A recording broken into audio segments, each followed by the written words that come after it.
Financial Hour, where we help you tackle financial issues no matter how big or small. We help people go from being broke and scared to having hope with a plan.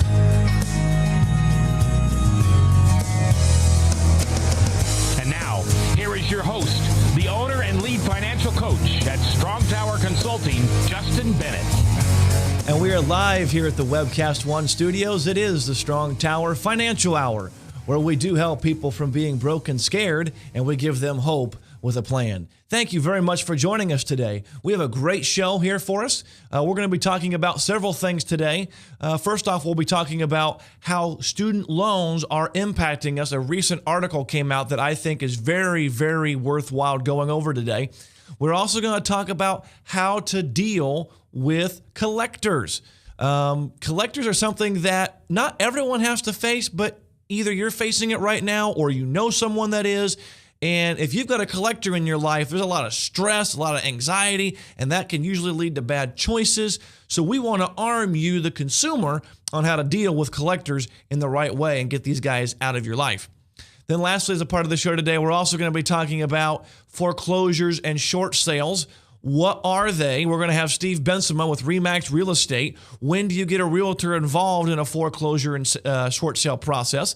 But also, what do you do if you want to buy a foreclosure and short sale? What are things to look for? How to find good deals? Maybe you've got some cash and you want to go find your next home or buy a rental property and then try to get a good deal. That's what we're going to talk about also as a part of the show today. Well, yesterday on Money Magazine, or Money.com, which is where Money Magazine is, an interesting article came out about student loans. And I want to go over this with you guys. It says student debt delays spending, saving, and marriage. And I caught that title like, wow. Student debt delays spending, saving, and marriage. So listen to this. Student loan debt is leading some borrowers to put off buying a home, saving for retirement, or even getting hitched. And many now regret taking out loans in the first place. About 3/4 of student loan borrowers surveyed said they or their children have been forced to make sacrifices in order to keep up with the student loan payments, according to a survey from the American Institute of CPAs. 41% of the more than 200 people surveyed said they have delayed saving for retirement. 40% have put off buying cars, while 29% have postponed home purchases. Even marriages have been put on hold, with 15% of respondents saying they delayed tying the knot because of student loan debt.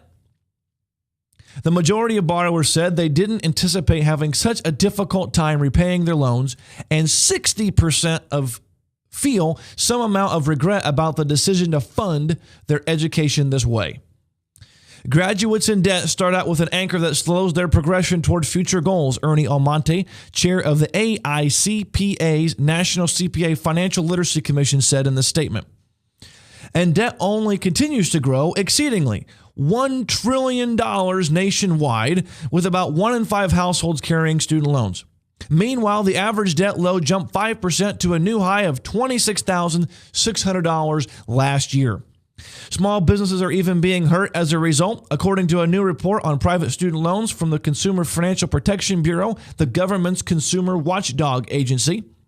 Student debt may limit consumers' ability to access small business credit and save capital.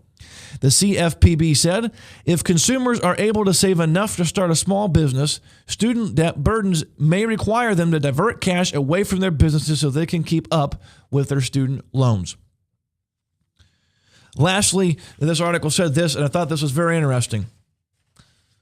College can open up many opportunities, and we do not want that college degree to become more of a burden than a blessing for those saddled with unmanageable debt in a tough employment market. CFPB Director Richard Cordray said in a statement. Wow. I mean, there's a lot of stuff right here in this article. I don't know if you caught this, and I just want to go over this a little bit with you. First of all, it was interesting. It said they have been forced, either the parents or the children, they have been forced to make sacrifices. Someone had a gun? Was there physical violence being threatened or abuse? No one forced anyone to go to college, and no one forced anyone to go into debt to go to college. Now, unless you know me, you're probably thinking I'm going to get on a rant about how I dislike college. I do not dislike college. Let me repeat that. I think college is very worthwhile. I went to college. We're hoping our kids consider going to college. But here's the deal about college. Way too many people are going to college they can't afford. Their degree is, I don't know. They spend their time partying on the weekends or more, and they wake up either without a degree or with a degree, and they're not even doing it in the same field they went for study. And they're going in debt. Again, the average student loan debt a consumer has is $26,600. And there's other stats we're going to go over that weren't even in this article. And so, again, I'm not against college. I want you to go to college, but pay cash.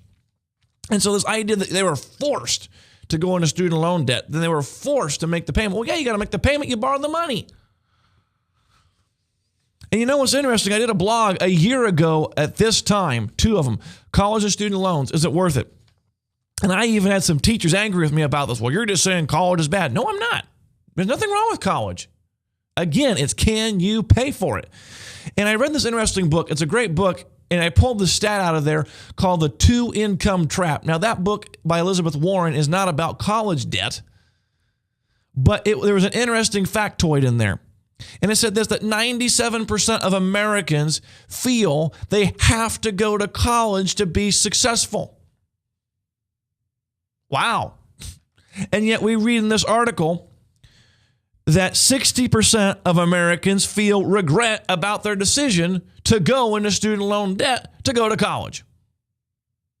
You know, I emailed this article yesterday to a good friend and fellow financial coach, Christine Odell, out of Colorado and Utah, and she emailed me back, and I would agree, same with my clients that I help one-on-one every day get out of debt.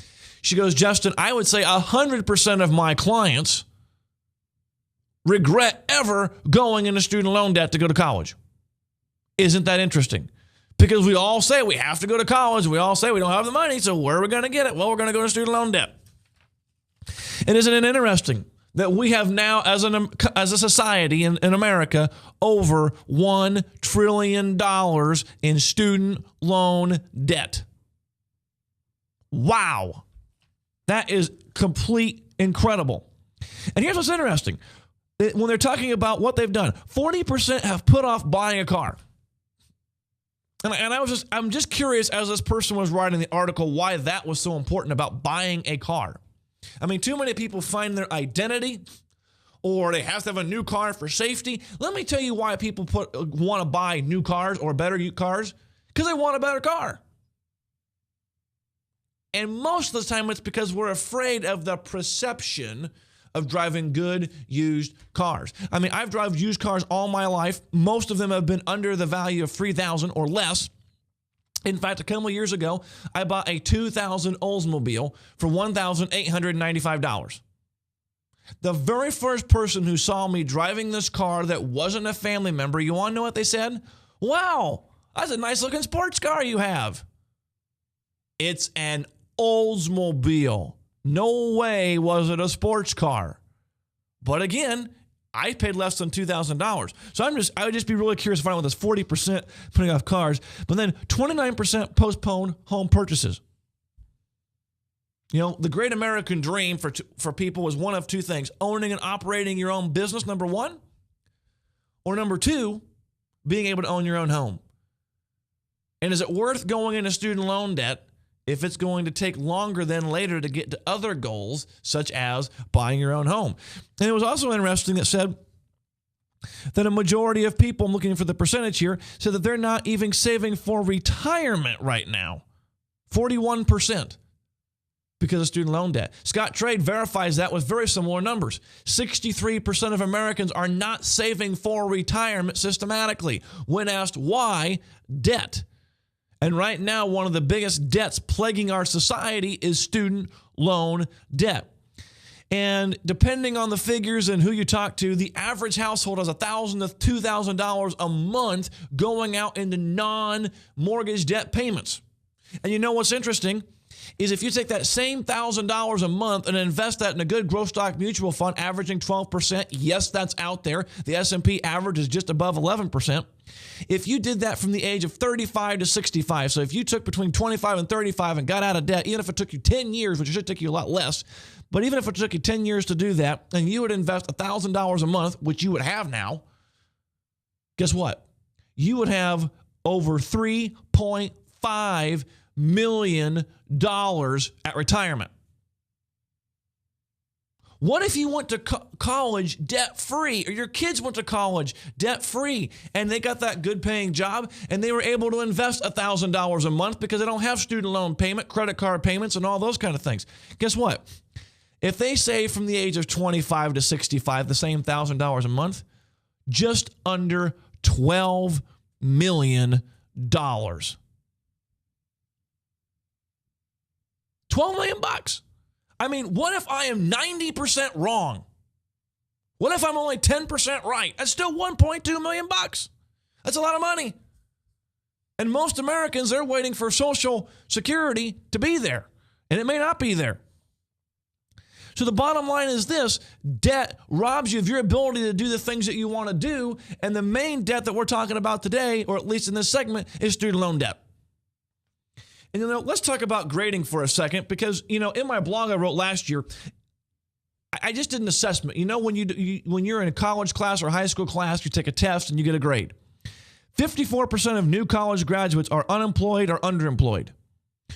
39% are currently behind or deferred on their student loans. We already talked about $1 trillion in student loan debt owed as a society. 54% of students started college, graduate with their bachelor's degree in 6 years. That means 46% of them either dropped out or took longer than 6 years. And the tuition average increase is 8% per year on average. Here's the interesting thing. 97% of Americans believe they should go to college to be successful. Well, if I take 97% into any college classroom as my grade, I'm probably going to get an A. So colleges, good job on marketing, you got an A. But when 54% of college graduates are underemployed or unemployed, and only 54% have graduated in 6 years, I don't care what college class you're taking, a 54% is an F. Now, again, I'm not against college. I want you to go to college, but only what you can afford. It is killing us as a society. Stop the madness. When we come back, we're going to show you how to get out of collectors. Leach, owner and general manager of Service Legends. I brought along a couple of the home comfort heroes. Hi, I'm Tammy Wells. I am Nick Wondershide. I'm administrative manager I am the senior technician from Service Legends. It seems like every good thing, when you feel it to the bone that it's good, there's a lot of hard work put behind it. I don't think that you can fake it and have it turn out good. If we seem like, okay, that's just weird, it's just a furnace, why would you believe so deeply in a furnace? It's not just that, we want to show the world that you can have good service. Yeah, I mean, it's got to be, it's your home.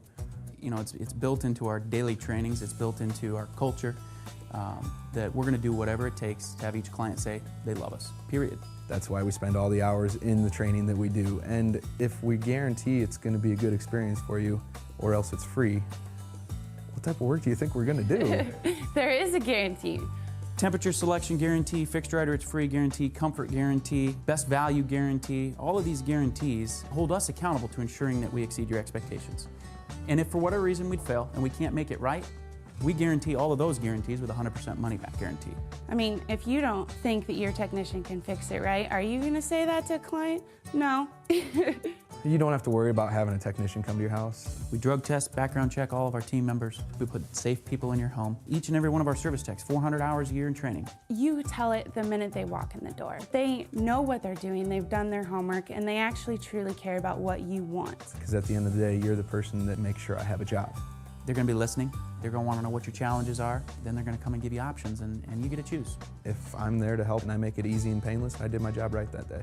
Well, when it comes to your comfort, safety, and your family, you don't necessarily go buy the most expensive, but you get the most bang for your buck. Oh, it's worth it, because there's a lot of people that will find a way to get it to work right now and then leave and then come back, charge you again, and the cycle just repeats itself. So when I'm out there looking at the furnace, I want to find why it failed today. How can we change the part today with something that you're not going to have to worry about? Is it worth changing the part today? I mean, you can put a lot of money into a furnace. I can fix parts all day. There's good job security in that for me, but is it the right thing for you? I get a lot of the phone calls of after the technicians are there. They're just in awe. They're like, wow, you guys are great. I mean, I don't even know what to say. You guys are great. Everything you did was perfect. It was great. Keep going though, I like this. Just give us a try. I'm gonna take all the risk. I've got the time to make this right. I've got the support to make it right. Just check us out. And if you don't see the value in what we do, I mean, fixed right or it's free or 100% money back. enough said.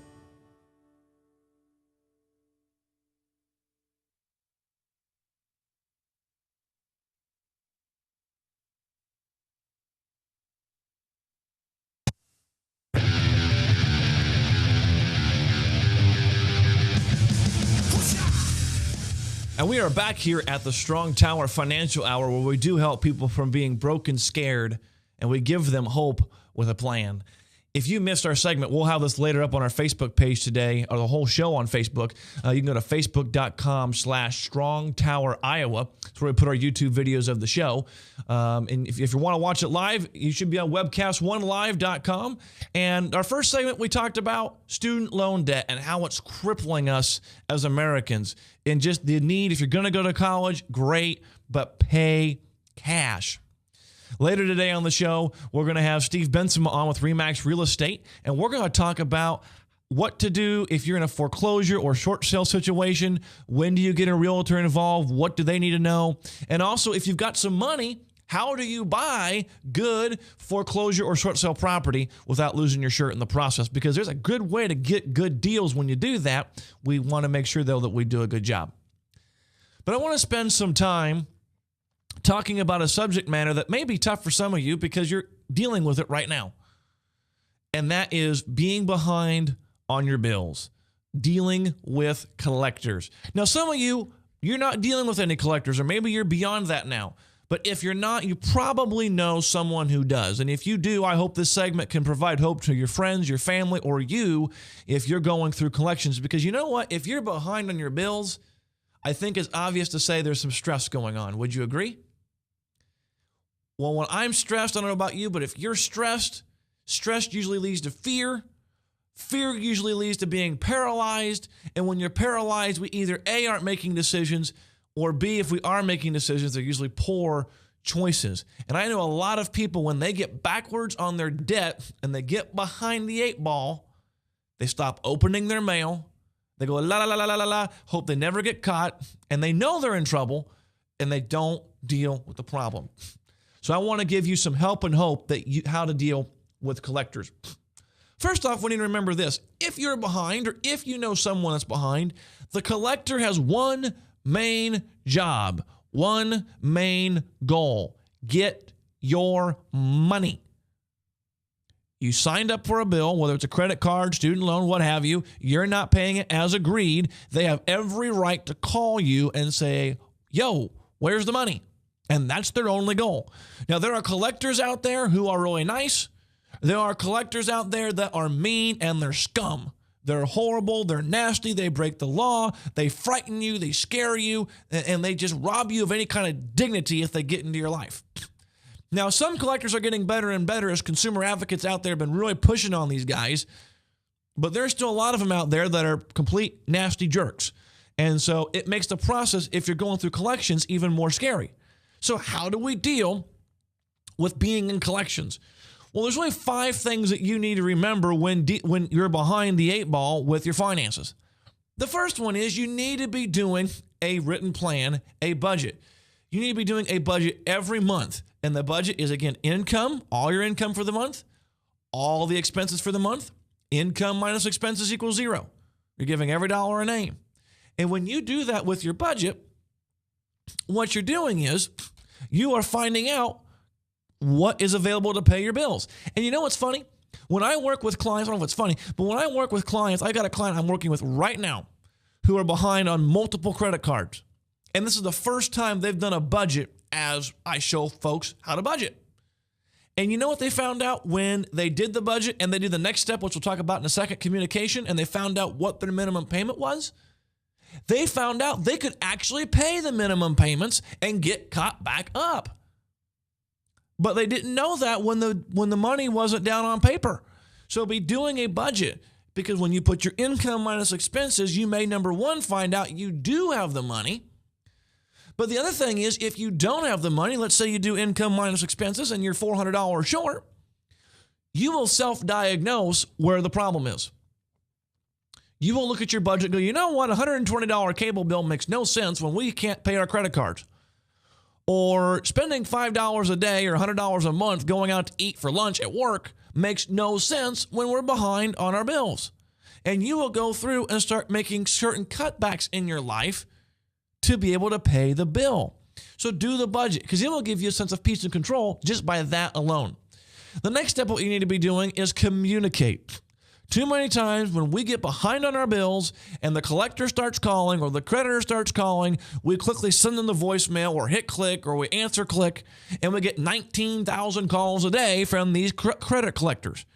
And most people, when they're behind, they're not behind just on one bill. Usually if you're behind on a whole slew of them, not just one. Let me tell you this. When it comes to the Fair Debt Credit Practices Act, one of the things that collectors cannot do, or they're violating this law, which is illegal, is by contacting you multiple times in a day. But there's a little bit of a splitting hair that you need to know about. If you don't answer the phone, they have every right to continue to call until you answer the phone. So there's a thing that we call in the collector world, I used to be a collector, called right party contact. And as soon as I have contacted you, the borrower, the customer, and we've talked, I have no permission unless you give me permission to call you again that day. And I can tell you, I worked for a very large organization. When we did collections, everything is database. There's all these numbers that tell this automatic dialer when to call you. If you called in, even if we got nothing settled, even if it was just a conversation and that's all it was, and updating information, there was a code that I put in there saying we had a conversation today. And that would usually give you a few days break before the next phone call, typically. If you set up payment arrangements, that's going to substantially lower your calls. Now, understand this. If a collector is being rude to you or a jerk, you have every right to hang up the phone. And I would dial back in and I would get a manager on the phone, or I would keep calling until you get someone that will treat you with dignity. Now, what I am finding has been true as of lately is a lot of the collectors that are in-house with the actual organization, so it's not a third-party collector, usually at the beginning stages of following behind, they are getting better at being professional. They haven't arrived yet, but they're getting better. But you need to be communicating, going, I'm not going to call, I'm just going to hit ignore. They're going to call you 80 times a day. Don't ignore them. And I can't tell you the number of, I would say all of my clients who have contacted their creditors, when they did, two things happened. One, it wasn't as scary as they thought. And two, because the calls dropped, they're at more peace. So call them. Talk to them. Now, if you've got 10, 20 bills that you haven't paid in a year, you may not want to call all of them at once. You may punk a beehive and get stung. So don't do that. But if you're just starting to fall behind and you're going, I need to take care of this mess, contact them, communicate with them, find out how much you owe, total balance, how far are you behind, and what is the minimum payment they would accept on a monthly basis to get this back on track. And you'll be amazed at what they're willing to do, because a lot of credit card companies right now, they're wanting money and they're willing to work out some deals if you can pay something. So give them a call. Now, don't let them force you or bully you, club, into you taking your food money or your light money. You always need to take care of your necessities first, which is household and your utilities, food, clothing, and basic transportation. If they're wanting money that's going to take from that, they don't get that money. They get the rest of your money after the necessities are paid, and you do that again with your budget and communicating. The third thing you're going to need to do is you're going to need to get more money. You're going to need to get more money. I mean, this is a simple math equation. If you want to pay off this debt, if you want to get current on your bills, you're going to have to find more income, which means working extra jobs, overtime, selling some assets, doing something to change the income. Because if you don't change your income, How are you going to change this equation? There's only so much you can sacrifice, and I don't want you cutting your food down to nothing to be able to pay these guys. So get some extra money. The next step to do is negotiate. Maybe you've got some money, you sold some assets, you've sold some toys, and now you got a little bit of money. Call these creditors and negotiate. In the next segment, we're going to teach you how to negotiate with these creditors, okay?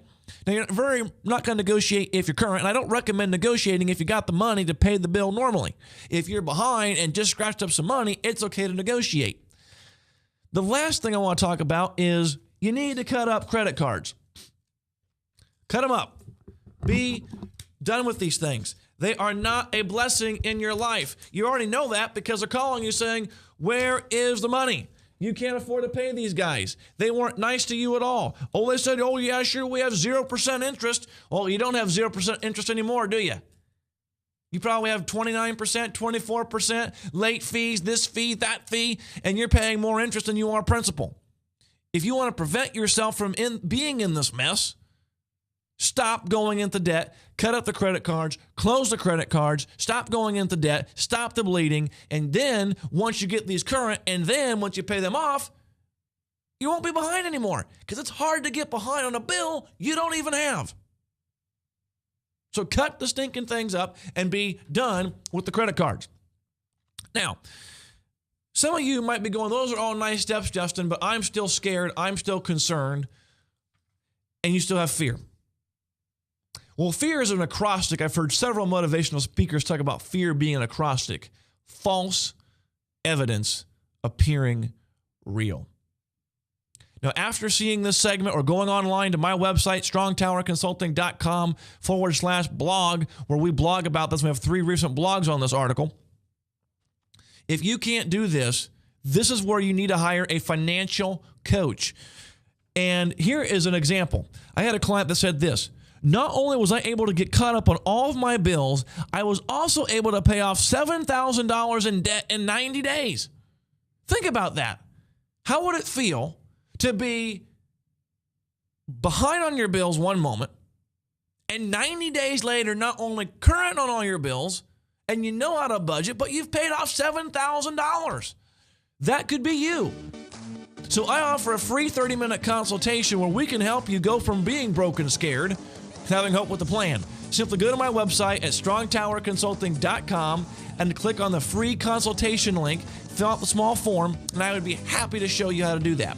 When we come back, we're going to talk about how to negotiate with collectors if you're able to get some money to get these guys out of your life. And we're also going to talk about what if you have not enough money to pay the minimum payments. We have a plan for that when we come back. From the RE/MAX Real Estate Concept Studios, this is Webcast One Live.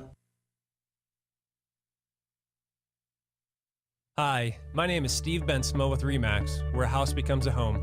And when your host, Justin, wanted to sell his home, he gave me a call. I want to share a little bit about my buying philosophy when I work with home buyers.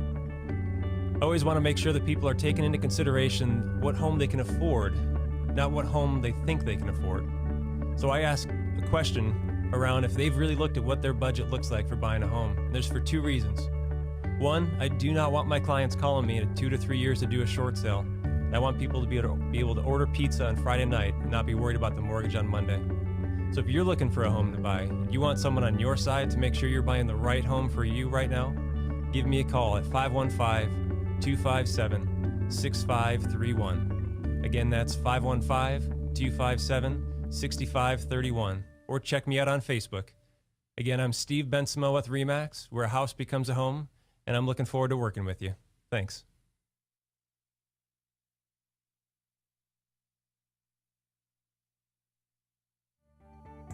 At Conroy Insurance Services, LLC, we help families and business owners protect their most valuable assets.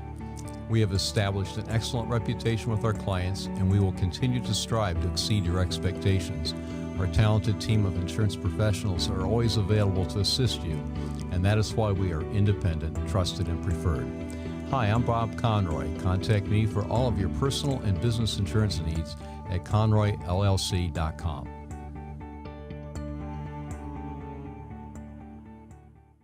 Drink, Dance, party. Kitty's is the ultimate dance club in Des Moines. A huge dance floor with room to move, 3 bars to keep your drinks full, and kickin' DJs playing all your favorite dance music. At Kitty's, we've always got your birthday party planned with Birthday Fridays. That's right, when your birthday rolls around, there's only one place to go. Gather up your friends and head to Kitty's, where you drink free on the Friday of your birthday week. Find out more about Birthday Fridays at kittiesusa.com. Kitty's, all kinds of people, all kinds of music, all kinds of fun.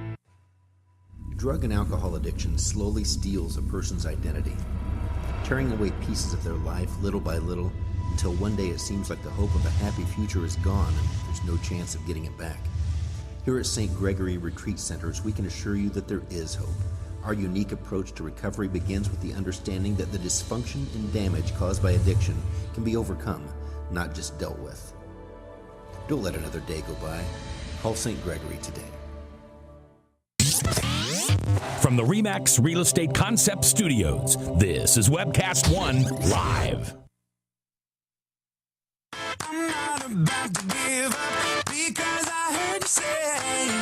And we are back here at the Strong Tower Financial Hour. Thanks for joining us. And again, earlier on the show, we talked about college loans and how they are just strapping us as Americans. In our last segment, we talked about how to deal with collectors. Because if you have a collector in your life, it can be very, very stressful, very painful situation to go through, and we want to walk you through how to handle these guys. Well, now I want to take some time dealing with the collectors and also talk about, well, one of the things we talked about is selling some stuff, getting some extra money so you can pay these guys off and get done with them.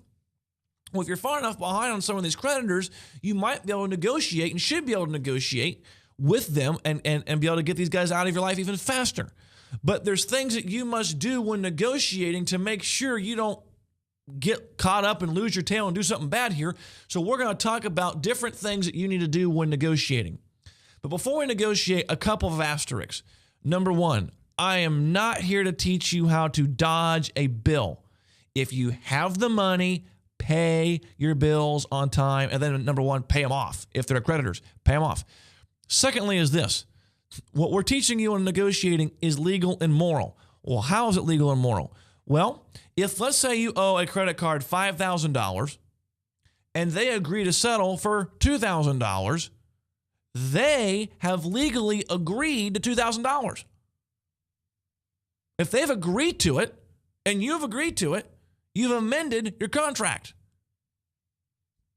It's not against the rules as long as you both agree. Now, there are some things that you got to do to make sure you protect yourself when negotiating with creditors, and let's go over those. First thing, if you are behind on your bills and you got some money scraped up, whether you sold a car, sold some toys, or you got some extra job and you've been saving some money, and you can now start negotiating with some of your creditors, here are some things that you must do. First of all, you must get the agreement in writing. You must get the agreement in writing, and I recommend it needs to be on the company letterhead. So if you have a Visa card that you owe $5,000 and they settled it for $2,000, that's great. That's a great first step, but have them email it or fax it, which they usually can do one or both of those, or at least send it in the mail and say, look, I'm happy to give you this settlement for $2,000, but in order to do that, it needs to be in writing with your letterhead, and as soon as you do that, then you can go to the next step. So again, first, get it in writing. Secondly, no electronic access to your bank accounts. They're going to make it seem like a requirement. You have to you have to do an automatic withdrawal with your debit card or your checking account. No, you do not. Now, you may have to have several conversations with them to get them to quit bothering you on this. You may have to go to a supervisor on this. I don't know, but you don't have to give them your checking account. And here's why you don't want to do that. Because, again, some of these collectors out there, they don't follow the rules. And that you agree with $2,000, they'll pull out $5,000. And you're going to go, they're about my food money. So you do not want to give them electronic access to your accounts. Now then, if you've done everything you can and they will not hear you, there is an alternative, a workaround. A lot of my clients, I find they have this random checking account or savings account just sitting there, and they only got $20 in the account just to keep it open. They don't ever use it. Use that account as your collector payoff account, or if you don't have one of those, go to the bank or your credit union and open a new account, and its sole explicit purpose is to only be used to pay off your creditors that you're doing settlements with. So that way, if they ever take out more than they should, you can close the account and they didn't take your food or light money. And then you're going to tell them, look, you've broken your word. I'm definitely for sure not going to do this now. But again, let them know that you're going to send certified funds. If you go to the bank or a credit union, you get certified funds, which is a cashier's check or money order. It is guaranteed money. It is good money. As long as the bank's open, and I don't think any of us bank at places where the banks are closing, so I think we're good there, right? So put it on a cashier's check or money order, and then send it certified mail or overnight. And if they're really being crazy about this whole idea of electronic access to your account, say, listen, I'm going to do certified mail, or excuse me, certified money, and we're also going to do overnight mail. Because if you do it overnight mail, there's a tracking number, and they get it the next day. It's all guaranteed. So do those. Certified mail, because here's the deal. If they ever say that you never sent the check, you can go, yeah, well, you signed the little green paper, or there was a tracking number with UPS or FedEx or USPS, whoever you're using, saying that you did, in fact, get this package. So you want that for your protection. So you do it in writing. Do not give them electronic access to your account. You use certified mail. And then when that's all done, follow up with them within 30 days if they have not sent you a letter saying the account has been settled in full, because you're going to keep everything here for the rest of your life. You're going to keep the offer to settle letter that's got settled in full in there. You're going to keep the copy of the certified check in there. You're going to keep a copy of the certified letter in there, or the certified mail in there. You're also going to keep the letter saying that it has been satisfied and closed and you are done. Now, why do you need to save all that documents? Because that's going to get a lot of those if you've got 10, 12 credit cards that you owe. Well, the reason why you're doing it simple. There is a potential that 10 years, 5 years, 8 years down the road, these collectors that you owe money to, that you paid them off when you no longer owe money to, third-party collectors are going to buy a bulk load of debt, and somehow yours got in there. They're going to call you and saying, Jane Smith, you owe money on your credit card. You owe us $5,000. You're going to go, what are you talking about? Oh, well, I paid you guys off 5 years ago. Well, right here it says you owe $5,000. Well, no, I don't. We'll prove it. Okay, what's your fax number? What's your email? And then you're going to email them all this to you, and they're going to be out of your life because you have proven it. So you've got to have this proof for the rest of your life on anybody you settle with. So a reminder, here are the things that you keep a copy of, and here's what you need to do when you are negotiating and you've got an agreed upon settlement with your creditors. First off, again, it needs to be in writing with company letterhead. And it needs to have in that letter settled in full. They can email, fax, or mail that to you. It needs to also be without electronic access to your checking account. You may have to twist and turn to get them to do that, but they'll bend if you keep barking at them. And if they won't, for whatever reason, use a secondary account that you wouldn't mind closing if they do dumb things with it. Next, you need to send, if you are sending the check, do a cashier's check or money order so they don't have a copy of your personal check. It's guaranteed funds that way. Send it certified mail or overnight mail so there's proof that they got it. And then keep a letter that says that you have in fact paid it. We received the money. It is settled in full. We are done. And if they have not given you that letter, then you need to keep following up with them until they do, and keep all of this for the rest of your life. Now, what do we do if we're behind the 8 ball and we can't even pay minimum payments? Yeah, we'd love to, Justin, we'd love to be able to negotiate these guys, but we can't even pay the minimums. We have a hard enough time keeping the lights on and paying for the food and paying rent. How do we do this? Well, there's a plan out there that you can use, and it's not a plan that you can do forever, and it's not the most glamorous plan in the world, but it's going to keep them from getting a lot of legal traction in your life to give you a chance to get more money. And it's called the pro rata plan. The pro rata plan is simply this. And I have a blog about this, by the way. So again, go to my website, strongtowerconsulting.com/blog, and you will see it. It's entitled How to Use a Pro Rata Plan. Should look something like this. Okay. And so what you do is you put down your total income. So in the example I have on my blog here, it's $2,500. And then your total necessities only expenses. So it's just all of your bills minus your debt, except for your car loan and house loan. And this example is $2,200. That would leave you disposable income of $250. Okay? Now, let's say you owed $3,000 in credit card debt, and your total minimum payments were above your disposable income. Okay? So then what you do is you list off all your creditors, the total payoff, the total amount of your debt, which in this example is $30,000, the percent of what they owe. So take the payoff divided by the total debt, take that times your disposable income, and that is going to equal your new monthly payment. Now, here's a problem with this. Usually when you do the pro rata plan, you're making less than the minimum payment. Do you think your creditor is going to be excited about this? No, they're not going to be happy. In fact, they might even tell you you can't do it. Yes, you can. Send it in anyway, because almost always they will cash it. When you do the pro rata plan, you need to remember to first have a cover letter outlining your situation, a copy of your budget, a copy of the pro rata plan, and then your certified funds, cashier's check, or money order. So again, they won't copy the numbers off your checking account and just rob the money. Now, this won't work forever. This is a good game plan to give you 3 to 6 months breathing room so you can go get more income, whether it's an extra job or overtime or sell some stuff. This won't work because what happens, everything against database, and what will happen is when they see money, they mean, oh, well, they're trying to pay something, and it will fool the database. And so it won't get sent into the, we need to sue these guys land as quickly.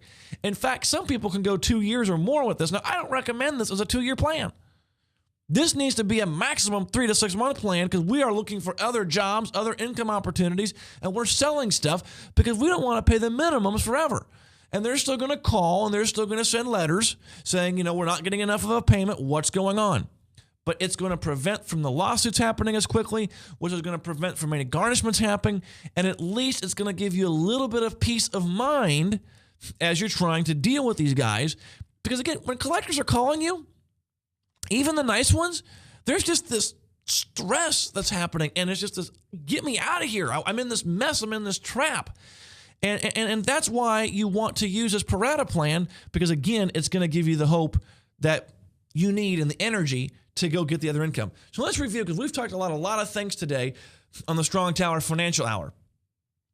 Number one, when you're dealing with collectors, first do a budget, because you may have the money to take care of your bills. And if you don't, you're going to know what to reduce so you can. Second, communicate. Talk to your creditors. Find out what you owe. Find out what the minimum payment they would allow is. You might be shocked. You might be able to actually pay for this.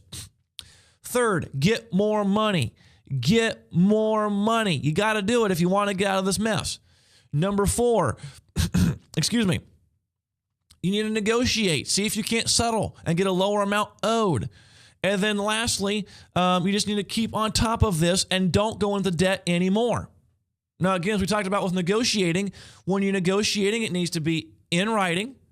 It needs to be certified mail, return receipt requested. It needs to be certified funds, and you need to have a letter saying it's been paid off and everything in full. And all of that, you make all these copies and you keep it in a special folder for the rest of your life. If you cannot make the minimum payments, you go use a pro rata plan. Again, yes, you're paying less than the minimum owed almost every time. At least it keeps you away from hopefully going down legal paths and give you the opportunity to be able to make some extra income. When we come back on the Strong Tower Financial Hour, we're going to talk with Steve Bensema of RE/MAX Real Estate. What to do when you are in a foreclosure or short sale situation. How can a realtor help minimize the stress and get you out of your home and into your next one? And also, if you've got some money to scratch up so you can actually buy a home that's in foreclosure, how to do that without losing your tail. We'll talk about that next on the Strong Tower Financial Hour. From the RE/MAX Real Estate Concept Studios, this is Webcast One Live. Drug and alcohol addiction slowly steals a person's identity, tearing away pieces of their life little by little, until one day it seems like the hope of a happy future is gone and there's no chance of getting it back. Here at St. Gregory Retreat Centers, we can assure you that there is hope. Our unique approach to recovery begins with the understanding that the dysfunction and damage caused by addiction can be overcome, not just dealt with. Don't let another day go by. Call St. Gregory today. My name is Justin Bennett with Strong Tower Consulting, where we passionately coach individuals, families, and businesses to make better financial decisions that help create success and eliminate financial stress. I offer a free 30-minute consultation where we find out where your situation is. I explain how I do my coaching services. Then it's up to you whether you want to continue. The Bible has, depending on who you believe, 800 to 2,000 scriptures that talk about money alone. So it's a pretty important subject in God's eyes. That's one of the things that I enjoy doing, is help them see God's ways of handling money. You know, it's interesting. Most people that I ask, what would it be like to be debt-free? The common response is, I don't know. I don't think it's possible. But in 90 days, most of my clients go from, I don't think it's possible, to, I'm excited. In 2 years or less, I will be debt-free. There's no tricks, no gimmicks, nothing being sold here. It's just learning how to do money well. This is Strong Tower Financial Hour, where we help people go from being broke and scared to having hope with a plan.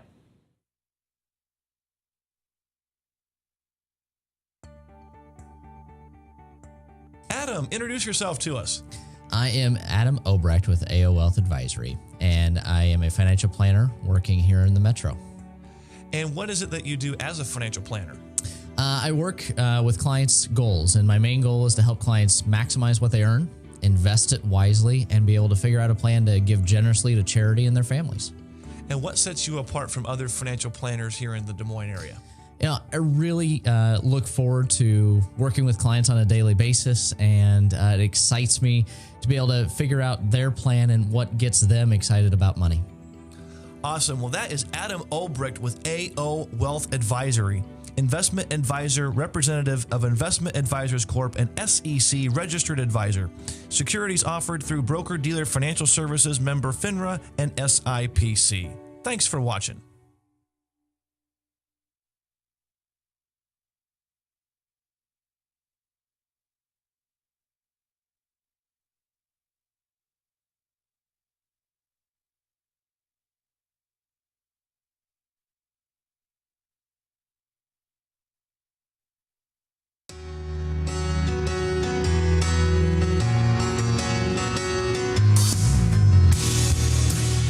We are live again at the Strong Tower Financial Hour, where we do help people from being broke and scared, and we give them hope with a plan. You know, Proverbs 22:7 says the rich rules over the poor, and the borrower is slave to the lender. And we have talked today a lot about debt. We started out our conversation today talking about student loan debt and how it's, because we owe all this money to student loans, it takes us away from being able to do the things we want to do, like buy a house or get a better car or be able to invest for retirement. And so the importance of going to college and using cash versus student loan debt is absolutely critical. It is vital. The other thing we talked about today is collectors and how to deal with collectors, how to get current on them, how to negotiate with them, what to do if you don't have enough money to even pay the minimum payments. So if you missed today's show or the earlier segments, please go on our Facebook page later today at facebook.com/StrongTowerIowa, and we'll repost the YouTube video of this show today. Also, we have blogs up on these subjects. You can go to strongtowerconsulting.com/blog, and we'll talk about that. On the last segment today, we're going to talk with Steve Benson with RE/MAX Real Estate in just a second about how to deal with foreclosures and short sales, both if you're in the process of going through a foreclosure or a short sale, but also what if you want to buy a foreclosure property? How do you do that? How do you, again, when you're in a stressful time, it's hard to make the right choice. And that's why you want to hire folks that can help you. Again, one of the things I do is I help people get their money back on track. So if you struggle with budgeting or you're with creditors or getting money in savings or you're disagreeing with the spouse, I help with that all the time in financial coaching. Well, with Steve Benson at RE/MAX Real Estate, one of the things he does is he helps people buy and sell homes, and sometimes that's in a situation where it's a foreclosure or a short sale situation.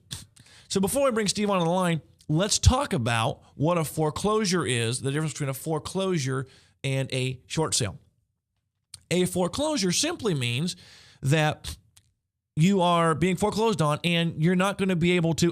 I think we have Steve. Is Steve on the line with us? I am here. There's Steve. I'm late here, Justin. Hey, that's all right. And, I'll pick on Steve in a good way. The reason why Steve is late is he is selling a bazillion houses. I mean, I saw him the other day and we were talking. He ran out of sold signs. That is true. I'm looking for more. And I mean, seriously, if you drive around Ames especially, I mean, every other sign that says Steve Bensema has sold on it. And I am not kidding. So great job, Steve. You're serving a lot of people out there. Thanks. Appreciate it. Yep, no problem. So as a part of the show today, Steve, we're talking about how to deal with foreclosures and short sales, both in the terms of what to do if you're going through that, and then if you want to buy a foreclosed property. So let's first talk about if you're behind the 8 ball and you're looking at a potential foreclosure or short sale situation, when is it the right time to get the realtor involved? I would say as early as possible. There's for a couple different reasons. Every bank is going to handle things a little bit differently. But the biggest factor that a realtor is going to be able to provide if you're in that situation is being able to provide advice, guidance, support. I've had several people I've sat with that have been going through a short sale process or up against a foreclosure. I can't help them in every situation depending on how far advanced it is. But in most situations, we can try to get a short sale going. I'm sure we'll get into that in a little bit more detail here in just a minute. Yeah, absolutely. So why don't you walk with our viewers exactly what is a foreclosure and a short sale, and what is the difference, and how does that impact them when it comes to the real estate side of things? Sure, absolutely. Well, I'll start with the foreclosure. That's kind of that final step. Foreclosure is really just more of a process that the bank uses to take the home back. So in the whole mortgage documents, basically everything that people sign there is if you don't pay, you can't stay. And so the foreclosure is the process that the bank uses to legally take the property back as the collateral for the loan that they had originally given. Now, what a short sale is the name is deceiving. A short sale is anything but short timing. So what a short sale is, let's say a seller owes $100,000 on a property, and best case scenario is going to sell for 90. So let's say they'll net 85, just kind of to get some round numbers there. A bank effectively would have to approve the short sale, that $15,000 loss. So in a short sale situation, when somebody's making an offer on a short sale, they're negotiating with the seller, but ultimately they're needing the bank approval to get everything to go through. So from a seller's perspective, doing a short sale versus a foreclosure, there's a lot of different impacts of that, from how it affects credit, from future buying ability, and all those different pieces. But typically, a short sale is going to be better for most people than going through the full foreclosure process. Absolutely. And so let's say they're going through the short sale process. How you, Steve Bensema, how do you help them walk through the short sale process and try to eliminate some of the fear and the anxiety when you're going through that process? Yeah, well, let's actually take it one step back even. I'm not sure if you've gone through this or not yet, but a lot of banks right now are offering modification programs. So if somebody's in a home that they like, that they want to be able to keep, whether it's school district or whatever the case is, go to your lender first, give them the history of the situation, and look to see if they will do a modification. If so, a lot of times that can be enough to help people be able to stay in a home and not have to worry about a short sale or a foreclosure. Now, if that's not an option, or let's say you tried a modification and it wasn't enough and it hasn't helped, I apologize. I started talking about the modification. I forgot the original question. So yes, we're talking about with short sale. How do you help them as a realtor with the short sale process? Okay, so effectively, the short sale process for the seller, we would need to market the property at whatever the current market value is. So going back to that original situation, if it's if the loan is 100. But the value of it's 90, we would try to market it at that 90% or that $90,000 range. The reason for that is banks right now, what they will do typically is they will look at, they are willing to sell it within a range of a certain amount of the current market value, not necessarily what their loan is. At first, they were trying to get what their loan was, but they realized that the market was just not supporting those numbers. So what a realtor does is I'm going to come in, I'm going to help with the marketing of the home. But then I'm also going to help be a liaison between the sellers and the bank. So the sellers are still going to bear a lot of that burden of communication with the bank as well.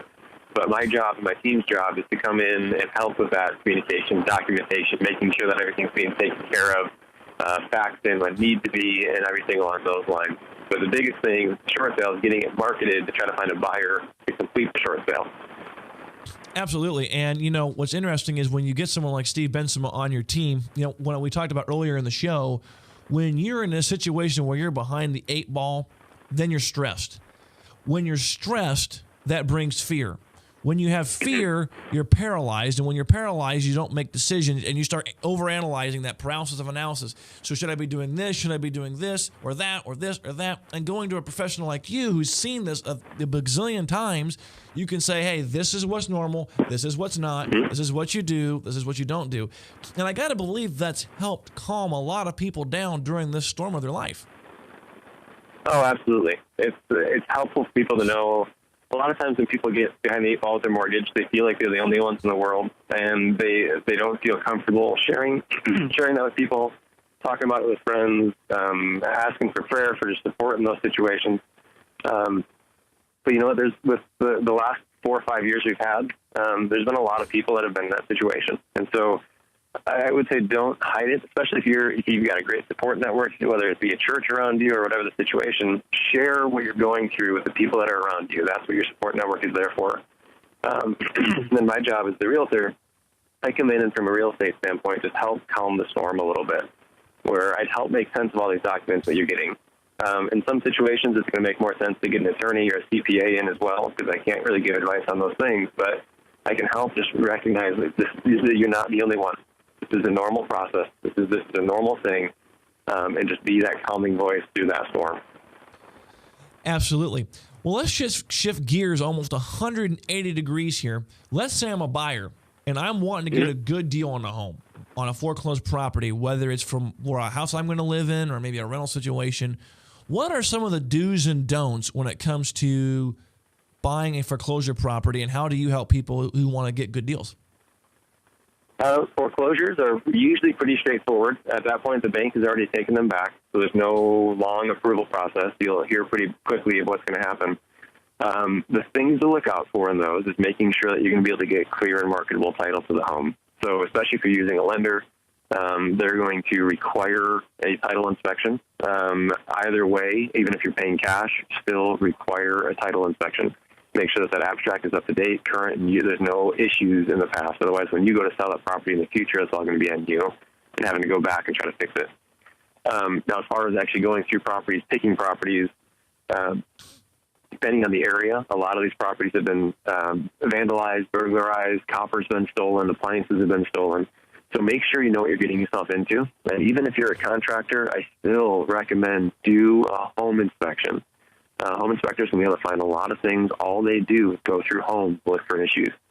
And so just making sure that the property's in the condition you expect it to be in, where you don't get in and all of a sudden realize there's $10,000 more worth of work that you thought if you're buying this investment property, that now all of a sudden the numbers don't work for your budget because you overlooked something that could have been saved. Absolutely, and that's a great point about home inspections because when buying real estate, there's all these costs and closing costs, and when they hear home inspection, oh, there's one more cost, but they don't realize those few dollars could save tens of thousands of dollars and a lot of headache. Absolutely, and banks aren't going to deal with you directly anyway, so find a good agent that knows what they're doing and can help manage the process and stay on top of it. So you're going to need a realtor. A lot of investors are like, I can do it on my own. Don't. That's what we're here for, especially in a situation when I'm representing a buyer. My buyer does not have to pay me. The seller does. So I get to work with my buyer for free and help them navigate the process. That's what I'm here for. I'm a navigator. Awesome. Well, speaking of navigation, and you're seeing a lot of homes being sold, and really real estate, especially in Des Moines and Central Iowa and Ames, has been really good right now. Kind of what's the hot price range right now? What do you see as the fastest piece of real estate going right now? I've had everything. In the last 2 or 3 weeks, I've listed probably 5 or 6 homes. Most of those are sold right now. 3 of them sold in 2 or 3 days for more than asking price. One was in the high 120s, one was in the high 150s, and one was in just shy of 250. And so it's kind of all over the board. People are buying. How fun is it to be able to write an offer more, or receive an offer rather, more than the asking price?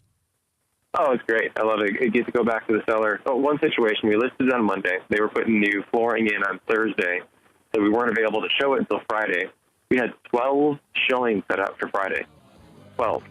We had 4 offers over asking price before noon. Wow. those are some fun conversations to have. Wow.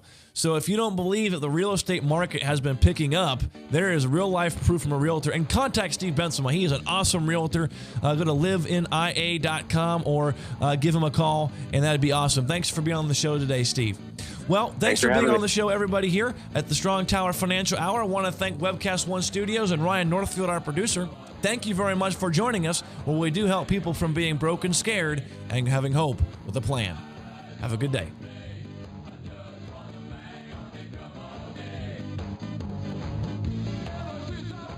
This broadcast is designed to provide accurate and authoritative information with regards to the subject matter covered. It is sold with the understanding that neither the radio host nor the station are engaged in rendering legal, accounting, or other professional advice. If legal advice or other expert professional assistance is required, the services of a competent professional should be sought.